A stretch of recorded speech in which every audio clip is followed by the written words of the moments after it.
Hey, it's Clay, and this will be a video chart on ticker symbol MSPC. We will take a look at the 30-minute time frame. Real quick, what do I mean by 30-minute in case maybe you're new to charts?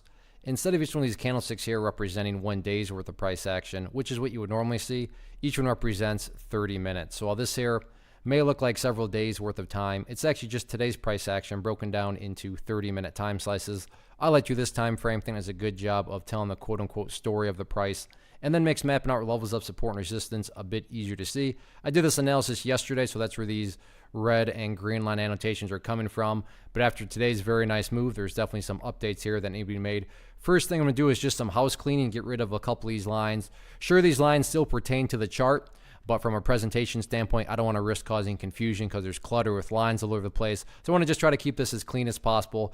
And, you know, the best way to do that is not to have, like I said, lines all over the place. This leads to the first update, though, and this is based on a foundational rule in charting, which states when levels of resistance are broken and closed above, you want to see them act as support. So for those of you that did watch the video from yesterday, hopefully you remember me talking about 0014 as resistance, but now that the price is up above it, that would be considered one of the newest areas of support.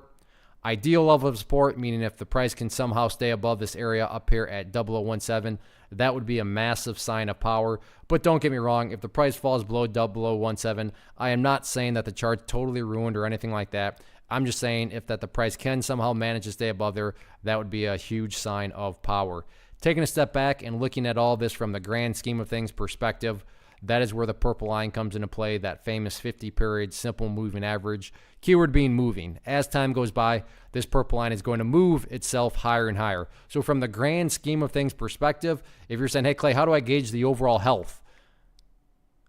This right here just being defined as the overall move, the overall health of things. Well, watch the purple line. As long as the price stays above that purple line, as the line itself moves higher and higher, then the bulls are in full health. The price action is in full health. However you can best visualize that, no questions asked. As far as levels of resistance, I'm not even going to touch on that because in my opinion, at this point in time, breaking levels of resistance, not a big priority. Top priority by far is going through healthy consolidations and building higher bases.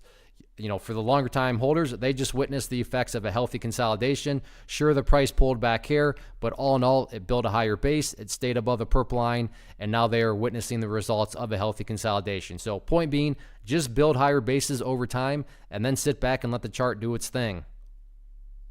One of the biggest questions that I get is, hey Clay, how do you find the stocks that you trade? So what I've done is put together a free resource guide where I talk about the tools that I use to locate stocks that I find interesting and think may have potential. So if that sounds like something that could add value to you as a trader, then click on the image that is up on the screen right now and I will email you the guide. The guide itself is very short and to the point, and best part, it's completely free.